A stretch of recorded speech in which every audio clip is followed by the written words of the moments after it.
오늘 우리에게 주시는 하나님의 말씀은 히브리서 3장 4절에서 14절까지의 말씀입니다. 다 함께 일어나셔서 하나님의 말씀을 경청하시겠습니다. 집마다 지은 이가 있으니 만물을 지으신 이는 하나님이시라. 또한 모세는 장래에 말할 것을 증언하기 위하여 하나님의 온 집에서 종으로서 신실하였고, 그리스도는 하나님의 집을 맡은 아들로서 그와 같이 하셨으니 우리가 소망의 확신과 자랑을 끝까지 굳게 잡고 있으면 우리는 그의 집이라. 그러므로 성령이 이르신 바와 같이 오늘 너희가 그의 음성을 듣거든 광야에서 시험하던 날에 거역하던 것 같이 너희 마음을 완고하게 하지 말라. 거기서 너희 열조가 나를 시험하여 증험하고 40년 동안 나의 행사를 보았느니라. 그러므로 내가 이 세대에게 노하여 이르기를 그들이 항상 마음이 미혹되어 내 길을 알지 못하는도다 하였고, 내가 노하여 맹세한 바와 같이 그들은 내 안식에 들어오지 못하리라 하였느니라. 형제들아, 너희는 삼가 혹 너희 중에 누가 믿지 아니하는 악한 마음을 품고 살아계신 하나님에게서 떨어질까 조심할 것이요, 오직 오늘이라 일컫는 동안에 매일 피차 권면하여 너희 중에 누구든지 죄의 유혹으로 완고하게 되지 않도록 하라. 우리가 시작할 때에 확신한 것을 끝까지 견고히 잡고 있으면 그리스도와 함께 참여한 자가 되리라. 이것은 하나님의 말씀입니다. 아멘. 오늘 본문인 히브리서를 비롯해서 성경에 후기에 쓰여진 서신들이 있습니다. 야고보서, 요한 1서부터 3서, 요한계시록. 여러분들이 성경을 볼 때 뒤쪽에 있는 후기의 서신들은 되게 비슷한 배경에서 기록이 되었습니다. 바로 로마의 박해, 그뿐만 아니라 신앙의 수많은 변절 가운데서 굳건하게 신앙을 지켜가던 사람들의 이야기가 담겨져 있습니다. 대제국 로마의 침략으로 인해서 예루살렘이 완전히 황폐화되었고 수많은 사람들이 순교했습니다.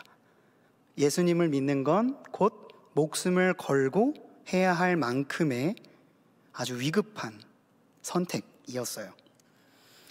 박해를 피해서 사람들은 땅으로 숨고 바다로 도망가고 산으로 들어가고 섬에 갇히기도 했습니다. 더 심각한 문제가 있었는데 그것은 바로 내부에서 일어났습니다. 이렇게까지 믿을 필요가 있는가? 이렇게까지 목숨을 바쳐서까지 신앙을 가질 필요가 있는가?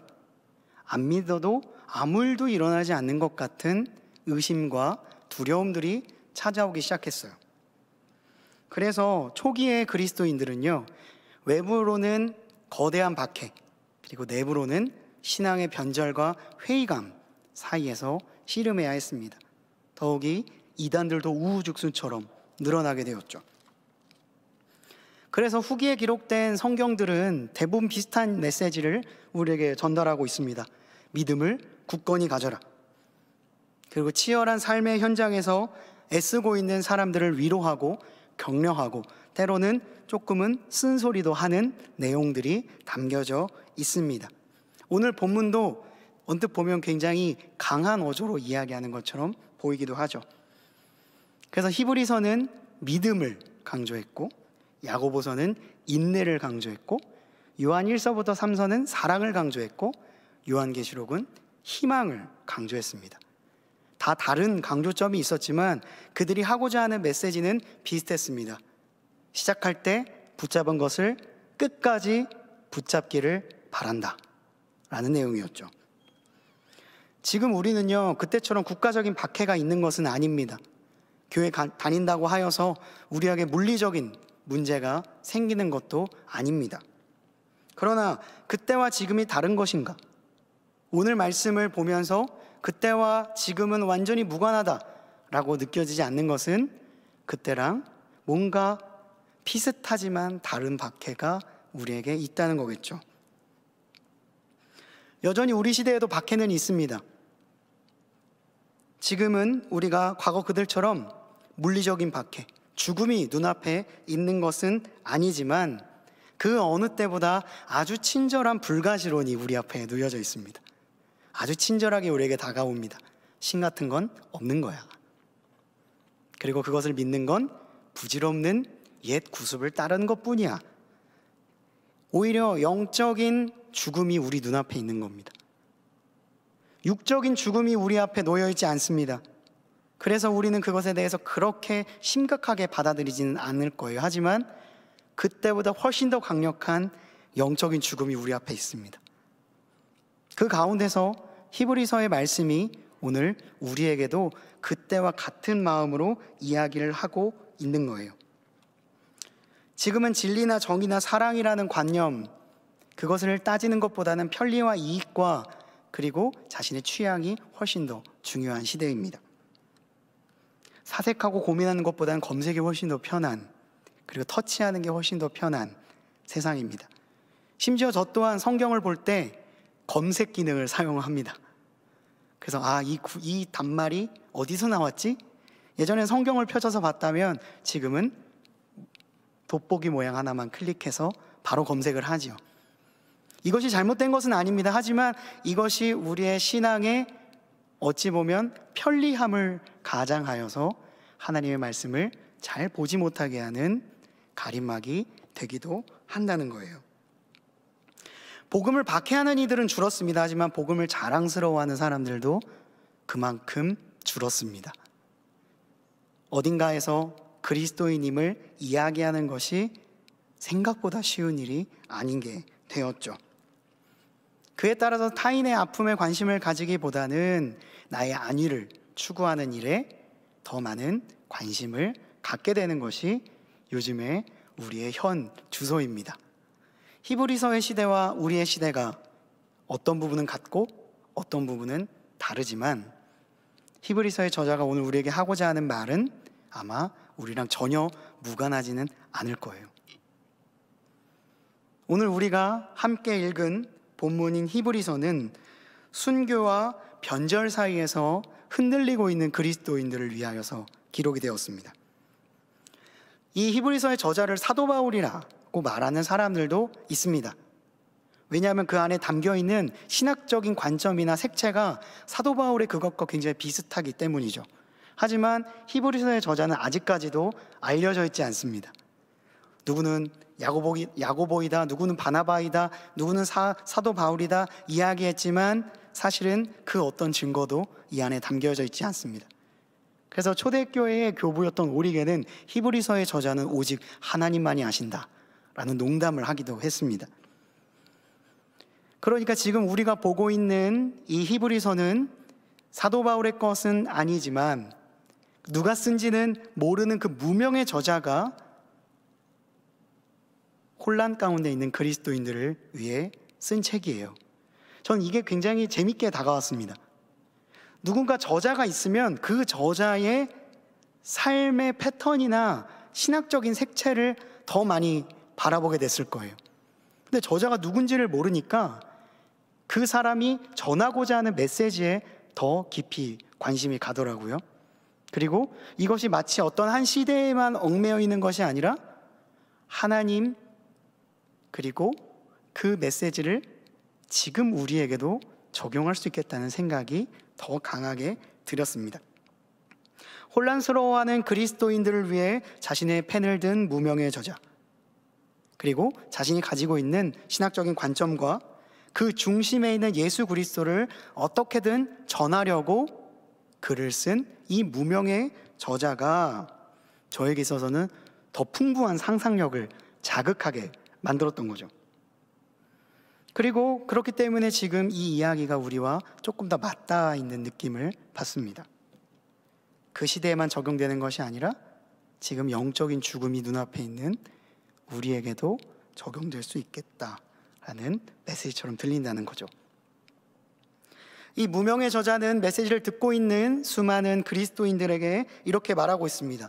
소망과 확신과 자랑을 끝까지 굳게 붙잡으면 우리는 그의 집이라. 집 이야기를 하고 있어요.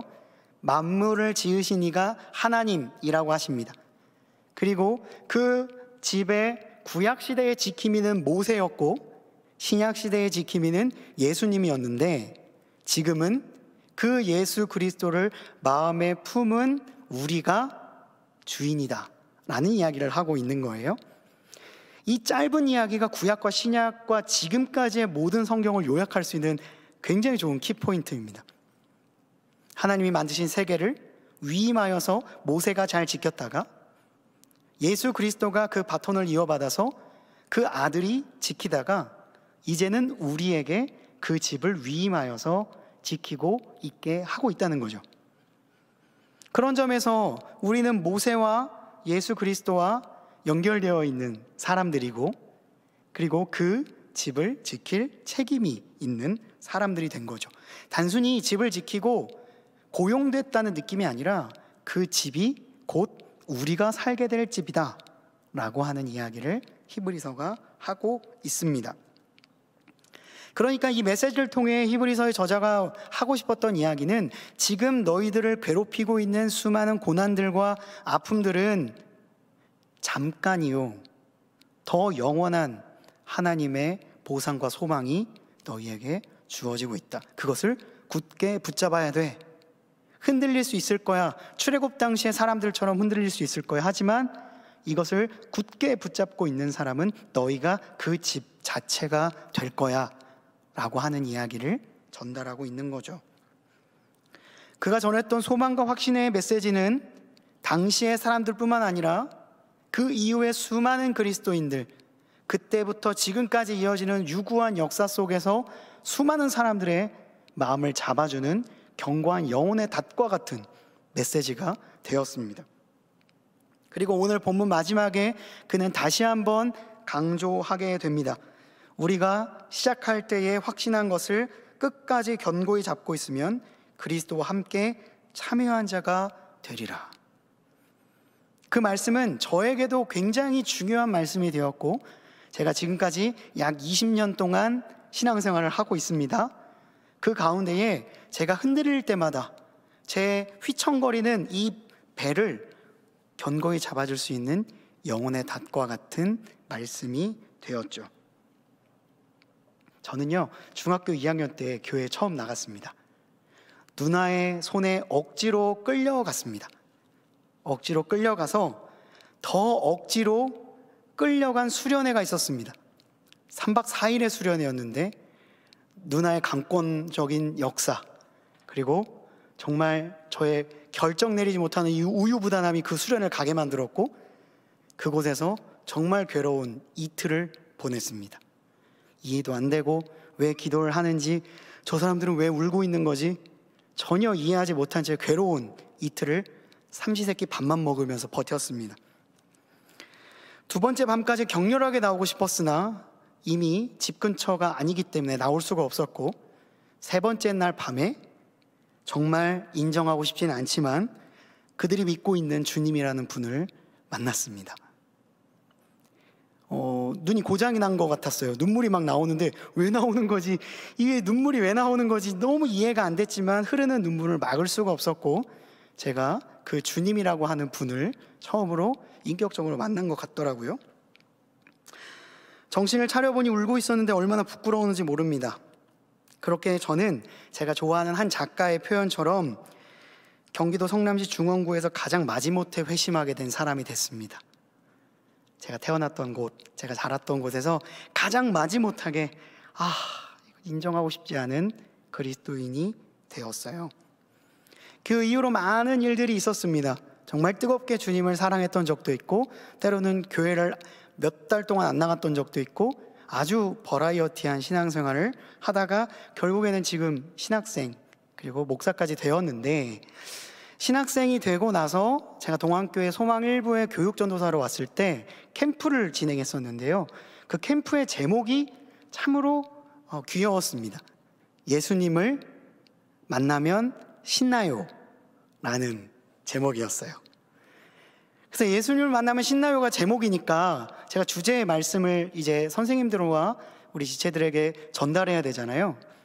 그런데 제가 머릿속에, 마음속에 뭔가 꽉 막힌 것 같은 느낌이 있는 겁니다. 왜냐? 제가 생각을 해보니 예수님을 만나고 나서 신났던 적도 있었는데 신나지 않았던 적이 더 많았거든요. 예수님을 만나면, 예수님을 알면 신나야 되는데, 계속 신나야 되는데, 사실은 신나는 거 몇 퍼센트 신나지 않은 아주 긴 평범한 삶이 아주 많았기 때문에 제가 이 주제 앞에서 한번 제 신앙을 곱씹어 보게 된 거죠. 예수님을 안다는 것이 저에게는 늘 신나는 일만은 아니었습니다. 결혼을 하고 나서 인생의 행복이 커질 것 같지만 그 행복만큼의 책임감이 따라온다는 것을 알게 된 지금은 그때 내가 느꼈던 감정은 신앙의 성장통과 같은 것이었구나 라는 것을 알 수 있었지만, 제가 예수 그리스도를 인격적으로 맞이하고 나서 처음에 찾아왔던 신남이 그리 오래가지 못했고, 오히려 예수 그리스도를 믿는다는 것 때문에 불편한 상황들이 훨씬 더 많았다는 것을 알게 됐습니다. 하나님은 햇빛과 같아서, 마치 거울과 같아서 내가 그분 앞에 서면 설수록 내 본질적인 좋은 모습들도 발견할 수 있었지만, 내 주변에 덕지덕지 붙어 있었던 수많은 안 좋은 포장들, 부산물들, 비본질적인 것들이 보이기 시작했어요. 그러니까 주님께 가까이 가면 갈수록 나는 신나는 한편 신나지 않은 일들이 동시에 벌어지고 있었던 거죠. 그리고 내 본심, 내 본성과 마주하게 되었을 때에는 도망가고 싶었습니다. 들키고 싶지 않은 내 추악한 모습이 보였기 때문입니다. 그러나 주님을 붙잡기 위해, 그리고 성경을 계속해서 읽어가면서 그 아름다운 하나님의 나라를 꿈꾸어 가는 데 있어서 피할 수 없는 그 상황 가운데 놓이면서 계속해서 신앙생활을 해왔던 거죠. 네, 예수님을 몰랐으면 참 좋았을 텐데 라고 하는 순간들이 저의 인생에 너무나도 많이 찾아왔습니다. 여러분들은 어떠신가요? 그리스도인이 된 이후부터 지금까지 그때의 그 감격이 똑같이 유지되고 계시나요? 아니면 수련회 때 일주일 그 감격은 나머지 51주 동안 그걸로 근근히 이어가며 살고 계시나요? 예수님을 만나면 신나는 삶과 신나지 않은 삶이 당연하게 공존하게 됩니다. 저는 예수님을 인격적으로 맞이했다고 생각하는 순간부터 지금까지 매일 내 자아와 씨름해야만 했습니다. 여러분들도 마찬가지일 겁니다. 그리스도인이라는 것이 여러분들에게 무한한 자유를, 그리고 행복을 주지만 그 마음을 갖고 학교나 직장으로 들어갔을 때에 그것이 너무나도 쉽지 않은 일이라는 것을 경험하고 계실 거예요. 이거 해도 될까? 옛날에는 생각하지 않았던 일도 하면 안 될 것 같은데? 라고 하는, 마치 도덕의 그런 압박을 받기도 하고, 내가 이래도 되나? 특히 연말이 되면 그래도 되나? 라는 생각들 가운데에서 우리가 살기도 합니다. 정리하면 그렇습니다. 그리스도인이 된 이후로 저는 수많은 행복과 자유를 얻는 대신 내가 좋아하는, 내가 정말 하고 싶었던 수많은 것들과 이별해야 했습니다. 그런데 사실요, 이것은 비단 신앙에서만 일어나는 일은 아닙니다. 제가 싫어하면서도 좋아하는 말이 있습니다. 참 힘든데요, 실제하는 것은 단순하지 않다라는 말입니다. 참 좋아하는 말이지만 참 마음에 안 드는 말이기도 합니다. 모든 것이 다 간단하고 쉬우면 좋겠습니다. 근데 여러분, 사랑이 쉽던가요? 공부가 쉽던가요? 그리고 여러분들이 정말 중요하고 그리고 귀중하다고 생각하는 가치를 지키는 것이 쉽던가요? 근데 다 쉽잖아요? 그럼 여러분들은 거기에 그만큼 매력을 못 느낄 겁니다. 마치 인플레이션처럼 여러분들이 소중하게 여기는 가치가 너무나도 쉽게 얻어질 때 여러분들은 그것의 매력을 느끼지 못할 거예요. 그러니까 정말 중요한 가치들은요, 단순하지 않다는 거예요. 이것은 신앙 외의 다른 분야에서도 마찬가지입니다. 여러분들이 하는 공부, 여러분들이 꿈꾸는 미래, 그것은 실제하는 것이기 때문에 단순하지 않고 결코 쉽지 않습니다. 이것이 우리에게 때로는 엄청난 추진력을 가질 수 있는 힘을 주는 동시에 반대로 도저히 하고 싶지 않은 마음을 같이 주게 되는 것이죠. 그러니까 제가 지금까지 말했던 이야기들은 단순히 신앙에만 적용되는 것이 아니라 우리가 어떤 가치를 추구하고자 할 때, 그 가치가 정말 중요하다고 여길 때 누구든지 겪게 되는 일종의 관문 같은 것입니다. 그래서 도덕, 그러니까 기독교 밖의 세계에서 말하는 도덕도 고전적으로 4개의 항목을 우리에게 강조하고 있는데, 분별력, 절제, 정의, 꿋꿋함, 이렇게 4개의 도덕의 정의가 있습니다. 아주 고전적인 정의죠. 신앙 밖에 있는 사람들도 분별력과 절제와 정의와 꿋꿋함이 필요하다라고 이야기를 했던 거예요. 그 중에서 꿋꿋함, 이것이 사실은 모든 사람들에게 필요한 덕목이라는 거예요.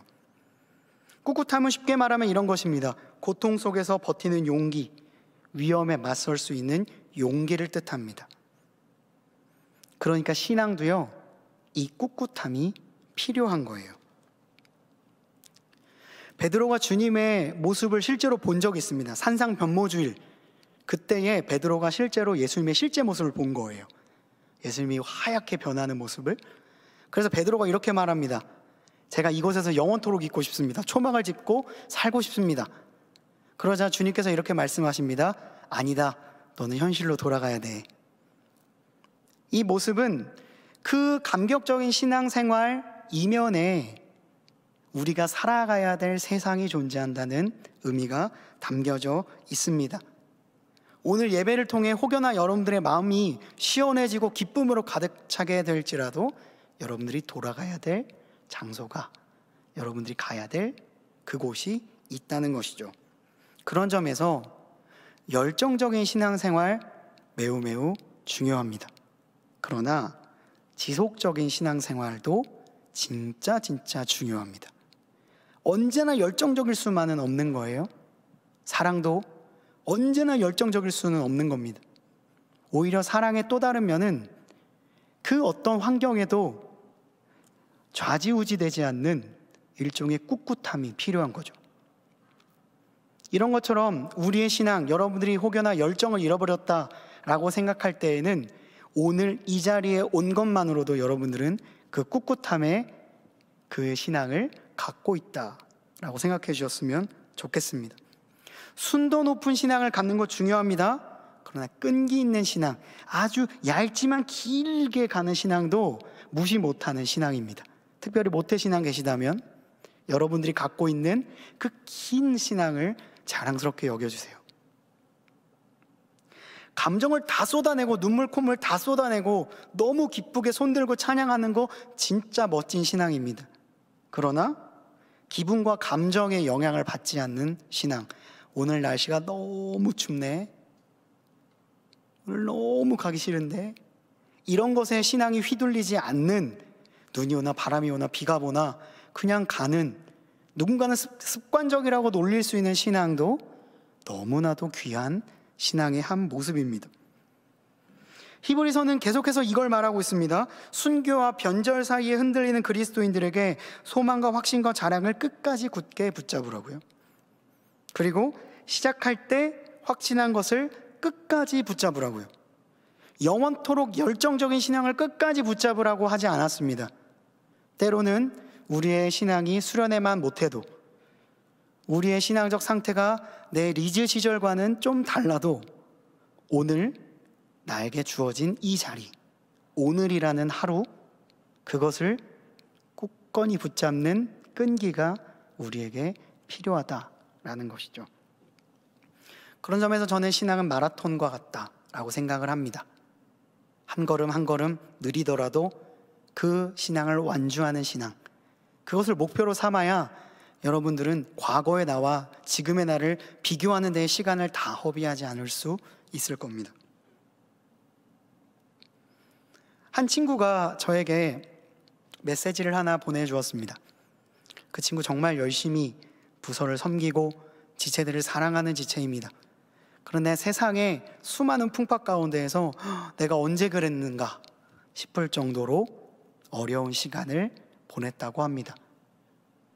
내가 믿었던 하나님이 과연 계시는 게 맞는가?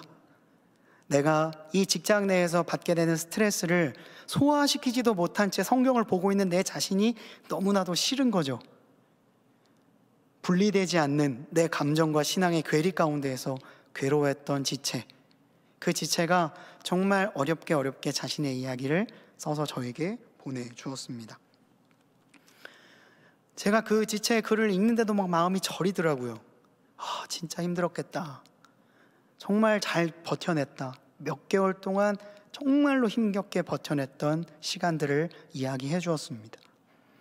그래서 제가 그 지체에게 보낸 제 답장의 내용을 제가 또 SNS에도 오늘 올리고 그리고 여러분들과 함께 나누고 싶어서 가지고 왔는데요. 저는 그 친구가 정말 귀한 신앙의 고백을 해 주었다고 생각을 합니다.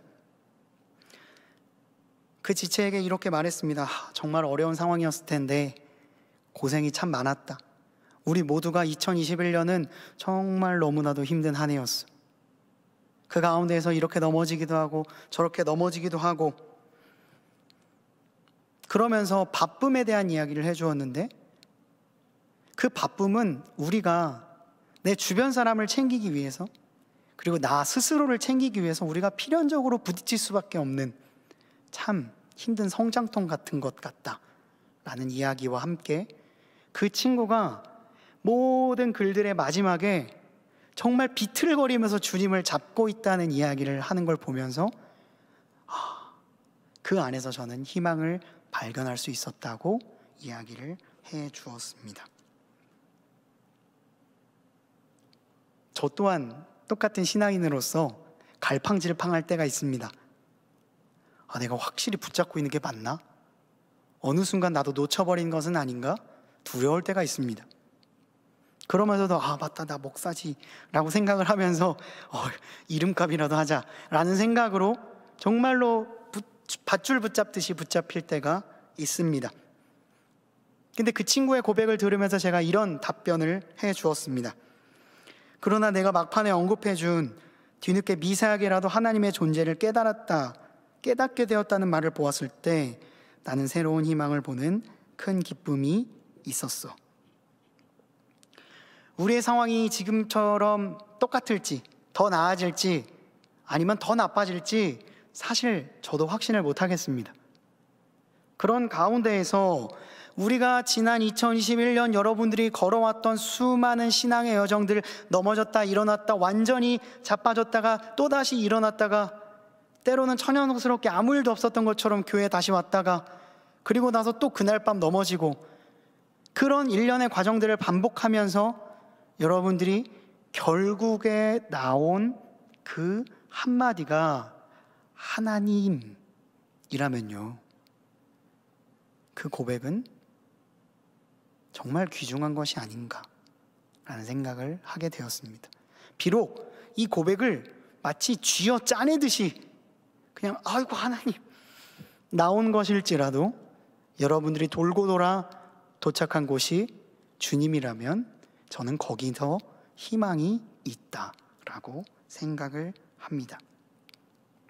마치 정말로 고통스러운 공정 과정을 거치면서 마침내 추출하게 된 신앙의 에센스 같은 거죠.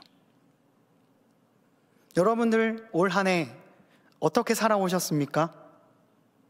만족스러우십니까? 그런데요, 여러분들이 살아왔던 모든 인생을 쥐어 짜내듯이 결국에 나온 그 한마디의 고백이요, 아주 미세한 떨림으로 나오는 하나님이라면요, 여러분들은 신앙의 에센스를 발견하게 된 겁니다. 오늘 2021년의 마지막 이 예배 때 여러분들이 입술에서 터져나온 고백이 하나님이라면 여러분들의 한 해는 꽤 괜찮았다라고 말씀드릴 수 있겠습니다. 거기서부터 2022년을 살아갈 수 있는 힘이 생겨나게 되는 겁니다. 그렇게 한 해 한 해, 저도 20년 넘게 신앙생활을 그렇게 엎치락 뒤치락 하며 하듯이 여러분들의 삶 가운데에도 그 고백이 날로 이어지는 것이 제 바람이기도 합니다. 그리고 아마 히브리서의 기자의 바람이기도 할 겁니다. 여러분들의 삶 가운데 하나님께서 심겨주신 씨앗이 있을 겁니다. 그 씨앗이 조금씩 자라나는 것을요, 우리는 사실 땅속에 있어서 잘 바라보지 못합니다. 줄기를 뻗어내고, 그리고 그것이 거대한 나무가 되어서 새들이 깃드는 공간이 되기 위해서는 시간이 필요하게 될 거예요. 오랜 시간 땅은 침묵할 뿐입니다. 그 가운데에서 여러분들이 오늘 뽑아낸 에센스가 나의 마음의 심지에 떨어졌을 때 여러분들은 당장 뭔가 바뀌는 변화를 크게 느끼지는 못할 것입니다. 그러나 분명한 것은 그 인고의 시간을 통하여서 자라나게 된 그 씨앗이 언젠가 싹을 틔우게 된다는 것입니다. 2021년을 마무리하는 지금 여러분들과 함께 나누고 싶은 마지막 이야기는, 정말 중요한 것은 눈에 보이지 않는다는 이야기입니다. 우리가 크게 바라보지 못하는 두 가지가 있습니다. 하나는 아주 작은 세계, 그리고 반대로 또 하나는 아주 큰 세계입니다. 우리는 미생물들의 움직임을 현미경 없이는 보지를 못합니다. 그리고 반대로 지구가 자전하는 것, 공전하는 것은 느끼지 못하죠. 우리가 눈으로 볼 수 있는 것도 모두를 다 보는 것 같지만 보지 못하는 세계가 분명히 존재합니다. 우리가 살아가고 그리고 느끼고 있는 감정들이 우리 눈에 딱 보이는 현상만으로는 다 설명할 수가 없는 거예요. 우리의 영혼의 상태도 마찬가지입니다. 우리가 시작할 때 붙잡은 것을 끝까지 가져가기 위해서 우리가 가져야 될 삶의 태도는, 아주 중요한 것은 눈에 보이지 않는다는 것입니다. 그러나 하나님은 신실하시기 때문에, 그 신실하신 하나님이 우리의 주인이 되어주시기 때문에 우리의 그 마음을 끝까지 붙잡고 가신다는 것을 여러분들이 기억하는 마지막 주일이 되었으면 좋겠어요. 연말을 보내면서 여러분들 중에 누군가는 이렇게 생각할지 모릅니다. 왜 내게는 사랑이 없었을까? 왜 나는 오래 참지 못했을까? 왜 나에게는 기쁨이 없었을까? 왜 그 순간 나는 이렇게 넘어질 수밖에 없었는가? 그러나 기억하시기를 바랍니다.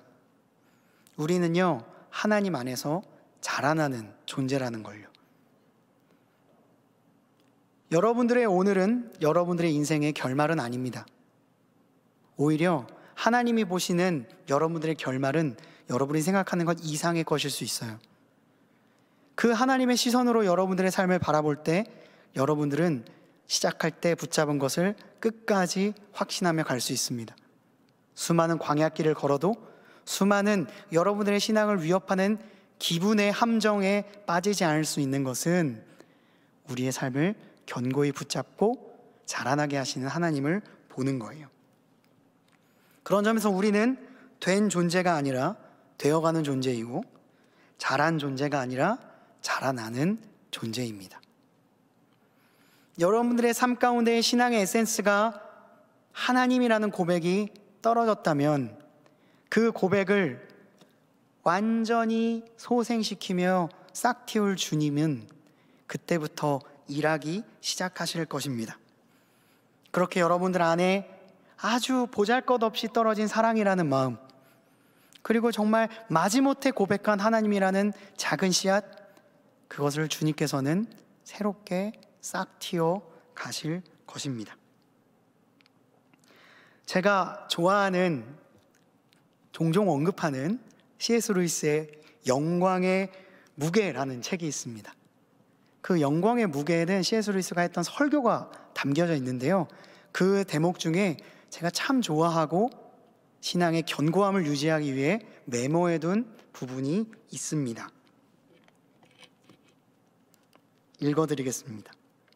천국에 대한 욕망이 커져감에 따라 그것이 장사 속이 아닐까 하는 두려움은 사라지고 마침내 터무니없는 기우였음을 알게 될 것입니다. 천국에 대한 생각이 때로는 이거 거짓말 아니야? 장사 속 아니야? 라는 생각이 점점 신앙의 연도를 지나면서 사라지게 될 거라는 거예요. 그 다음에 이렇게 이야기합니다. 하지만 우리 대부분에게 이런 일은 하루아침에 이루어지지 않을 것입니다. 시가 문법을 대신하고 복음이 율법을 대신하고 갈망이 순종으로 변화시키는 과정은 썰물로 갯벌에 처박힌 배가 밀물로 들어오면서 떠오르듯 서서히 이루어질 것입니다. 여러분들 올 한 해 마지막 주일 예배에 잘 오셨습니다. 그리고 비틀비틀 거리는 마음으로 이곳에 오셨더라도 잘 오셨습니다. 올 한 해 여러분들의 개인의 성적표, 이제 곧 성적이 나오는 시즌인데 여러분들의 신앙의 성적표가 여러분들의 기대에 못 미쳐도 그래도 잘 나오셨습니다. 혹자는 이렇게 말하더라고요. 이 젊은 청년들이 교회에 와서 앉아있는 것만으로도 기적이다. 제 20대를 떠올려 보니 그 말은 맞습니다. 저도 제 20대 때 그렇게 자랑스럽지 않았거든요. 지금도 그렇게 자랑스럽지는 않습니다만 그래도 여러분들 잘 나오셨습니다.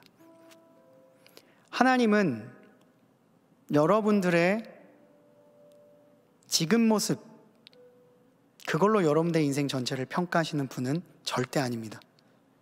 하나님은 우리의 인생의 시작과 과정과 결과 전체를 보시는 분입니다. 그리고 너 2021년 동안 뭐 한 거야? 이거밖에 못했어? 결산 가운데 말씀하시는 분이 아니고요. 여러분들이 그렇게 애달는 마음으로 여기까지 온 그 걸음을 다 아시는 분입니다. 하나님이 그걸 안 하시면 우리가 하나님 앞에 정말 설 자신도 없고 왜 이분한테 서야 될지도 잘 모를 거예요. 마치 모든 것을 결산하며 여러분들을 윽박지르는 그런 모습이 아니라 여러분들의 삶의 한 구절 한 구절, 그때 그 눈물의 기도, 정말 마지못해 쥐어 짜내듯 나왔던 그 한 구절의 기도도 기억하시는 분입니다. 그리고서 여러분들에게 새로운 날 2022년을 허락하시는 분이시죠. 제게 바람이 한 가지 있다면 이 히브리서 기자의 말이 여러분들의 노년에도 고백되는 것입니다. 그건 저의 바람이기도 합니다. 저도 그랬으면 좋겠습니다. 신동철 목사 2021년에는 그때는 그 말씀을 붙잡았는데 2050년에는 언제 그래나는 듯이 냉랭해져 있는 것, 그 모습을 상상하고 싶지 않습니다. 그렇다면 30년 동안에 남은 이 신앙생활을 어떻게 해야 되지? 그 막막함을 이길 수 있는 방법은 우리의 영혼에 닻을 내리시는 주님을 바라보는 것일 겁니다. 히브리서는 마무리를 하며 이렇게 말하고 있습니다. 예수를 바라보라. 우리가 이 엄청난 삶의 고통스러운 순간을 이겨낼 수 있는 유일한 방법은 주님을 바라보는 것뿐입니다. 그리고 여러분들의 한 해의 삶을 복귀하면서 주님, 내가 정말 쥐어 짜내듯이 그냥 하나님이라는 한마디 말밖에 못하겠습니다. 그래도 그 신앙의 고백을 여러분들의 삶을 윤택하게 만드는 에센스로 바꿔주실 수 있는 분이 주님이십니다. 오늘 그 고백을 주님 앞에 올려드릴 수 있다면 거대하게 하라는 말 아닙니다. 하나님, 주님만 바라보겠습니다 라는 고백을 할 수만 있다면 여러분들의 한 해 참으로 좋은 한 해였다, 주님 앞에서 확신받고 돌아가는 오늘이 되었으면 좋겠습니다. 기도하시겠습니다. 아버지 하나님, 감사합니다. 한 해를 돌아보았을 때 그 어느 때보다 쉽지 않은 한 해를 보냈습니다. 팬데믹이 끝날 것 같은 기대가 송두리째 무너졌고, 우리가 나아가야 될 이 세상은 유토피아가 아닌 디스토피아가 되어 우리의 삶 가운데에는 참으로 허탄한 소문들만이 가득합니다. 아버지 하나님, 그 가운데에서 오늘도 우리는 갈팡질팡하며 이 자리에 왔을지도 모르겠습니다. 한 해의 성적표를 주님 앞에 내놓는 것이 너무나도 부끄러운 마음으로 이 자리에 섰을지 모르겠습니다. 그러나 주님은 그 서 있는 우리 존재 자체를 보시며 우리를 언제나 굳건한 신앙의 길로 인도해 주시는 분임을 우리가 믿습니다. 히브리서의 기자의 고백이 우리의 삶에 언제나 흘러넘칠 수 있도록 주여 도와주옵시고, 그 굳건한 신앙 주님 앞에 올려드리며 나아갈 수 있는 오늘 하루가 주여 되게 하여 주시옵소서. 때로는 넘어지고 때로는 뒤돌아서는 우리이지만 언제나 비추이는 해처럼, 언제나 내리는 비처럼 우리의 삶을 가득히 비추고 가득히 채우고 계심을 우리가 믿고 의지하며 나아가는 오늘이 되게 하여 주시옵소서. 마지못해 하는 고백일지라도, 쥐어짜낸 고백일지라도 주님을 향한 고백이 우리의 신앙의 에센스가 되어 우리의 삶을 가득히 채움을 믿고 그 주님을 의지하며 나아가는 오늘이 되게 하여 주시옵소서. 이 모든 말씀 우리 구주 예수 그리스도의 이름으로 기도드리옵나이다. 아멘. 우리 말씀을 기억하며 다 함께 일어나셔서 모든 상황 속에서 찬양하시도록 하겠습니다.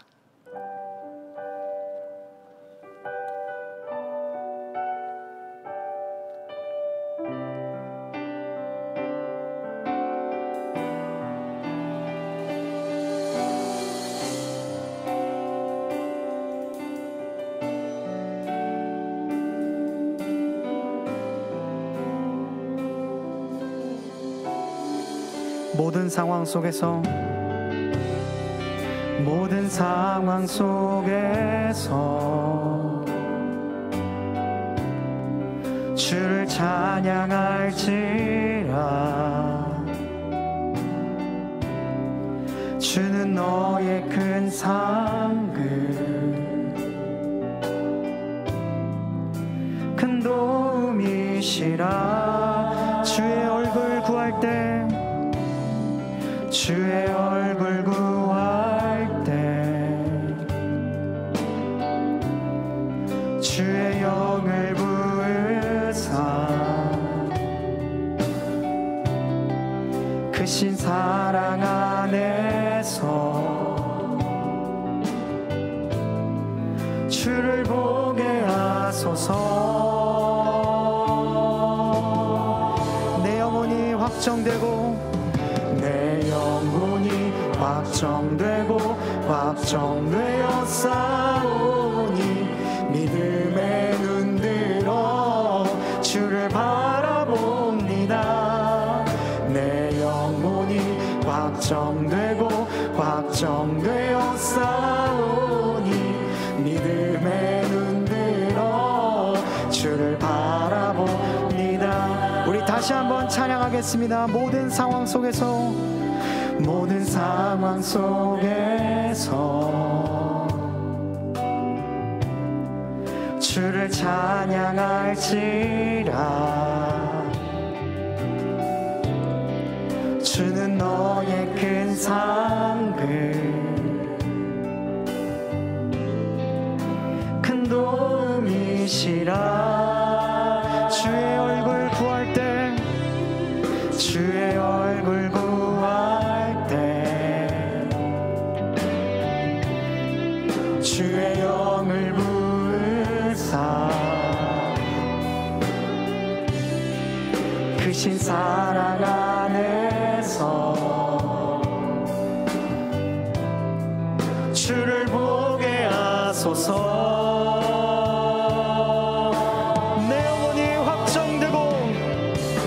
내 영혼이 확정되고 확정되어 싸우니 믿음의 눈 들어 주를 바라봅니다. 내 영혼이 확정되고 확정되어 싸우니 믿음의 눈 들어 주를 내 영혼이 확정되고 확정되어 싸우니 내 영혼이 확정되고 확정되어 싸우니 믿음의 눈 들어 주를 바라봅니다. 내 영혼이 확정되고 확정되어 싸우니 믿음의 눈 들어 주를 바라봅니다. 우리 이 시간 함께 기도했으면 좋겠는데요, 오늘은 주님 앞에 정말로 간절한 마음으로 기도했으면 좋겠습니다. 혹시 여러분 한 달 그리고 1년간의 삶을 돌아보았을 때 여러분 정말로 쥐어 짜듯이 주님 앞에 고백할 수밖에 없다면 괜찮습니다. 그냥 여러분들이 느꼈던 감정, 그냥 주님 앞에서 혼란스러웠던 그 마음 다 자유롭게 고백하면서 기도했으면 좋겠습니다. 주님, 그래도 터덜터덜 정말로 패배자의 마음을 갖고 이 자리에 내가 나왔습니다. 그럼에도 불구하고 나의 삶을 정말로 귀하다 말씀하여 주시는 주님, 그 주님 앞에 내가 주님만을 바라보겠습니다. 내 영혼이 주님 앞에 확정되어 나아가겠습니다. 이런 마음의 고백을 주님 앞에 올려드리오니 주여, 나의 짧은 기도일지라도 주님 받아주시옵소서.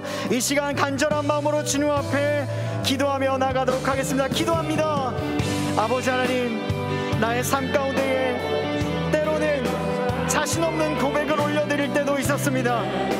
정말로 주님만 아니면 안 된다 라는 마음으로 주님 앞에 기도했을 때도 있었고, 때로는 자신 없는 마음으로 냉담한 마음으로 주님 앞에 나왔던 적도 있습니다.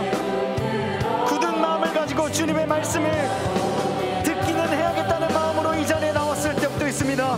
아버지 하나님, 그럼에도 불구하고 마지못해 주님 앞에 내놓은 고백일지라도 그 고백을 기쁘게 받아주시는 주님, 나의 삶의 결과가 아니라 나의 삶의 시작과 과정을 보시는 주님, 그 주님 앞에 내가 정말로 마지못해 내어드리는 고백을 주님 앞에 내어드릴지라도 그 고백을 받으시는 주님 앞에 내가 나아가길 원합니다. 아버지 하나님, 나의 삶을 주님 앞에 드립니다. 모든 상황 가운데에서 내 상황이 좋든 나쁘든 주님을 바라보겠다고 고백하는 우리의 마음 주님 받아주시고, 우리의 모든 기도를 받아주시고, 우리 모든 지체들의 영혼과 삶을 주여 다시 한번 새롭게 나아갈 수 있는 그런 마음을 우리 지체들에게 허락하여 주시옵소서. 이 시간 함께 다시 한번 마음을 다하여 고백합시다. 내 영혼이 확정되고 내 영혼이 확정되고 확정되어 싸우니 믿음의 눈 들어 주를 바라봅니다. 내 영혼이 확정되고 확정되어 싸우니 믿음의 내 영혼이 확정되고 확정되었습니다. 함께 고백합니다. 내 영혼이 확정되고 확정되어 싸우니 믿음의 눈 들어 주를 바라봅니다. 내 영혼이 확정되고 확정되어 싸우니 믿음의 눈 들어 주를 바라봅니다. 주를 찬양할 때 주의 나라 이미 임했네. 주의 영원한 나라 우리 다시 한번 찬양합니다. 주를 찬양할 때 주의 나라 이미 임했네. 주의 영원한 나라 주님 나 보게 하소서.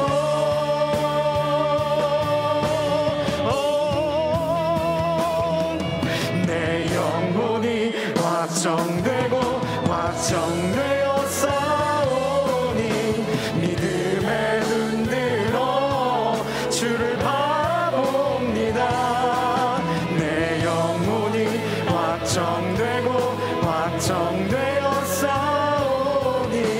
믿음에 우리 마지막으로 힘을 다하여 고백합니다. 내 영혼이 확정되고 확정되었사오니 믿음에 눈들어 주를 바라봅니다. 내 영혼이 확정되고 확정되었사오니 믿음에 눈들어 주를 바라봅니다.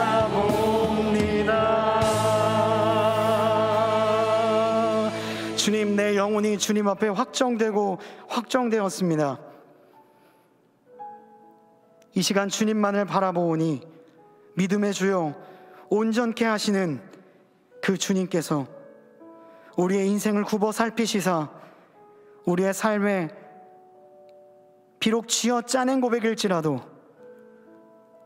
그것을 신앙의 에센스로 바꿔주시고 우리의 새로운 2022년을 새로운 마음으로 이끌어 가실 그 기틀을 주님 잡아 주시옵소서. 우리의 모든 기도 주님 앞에 올려드리오니 주여 받아 주시옵소서. 예수 그리스도의 이름으로 기도드리옵나이다. 아멘. 다 함께 시편 91편을 믿음으로 선포하시겠습니다.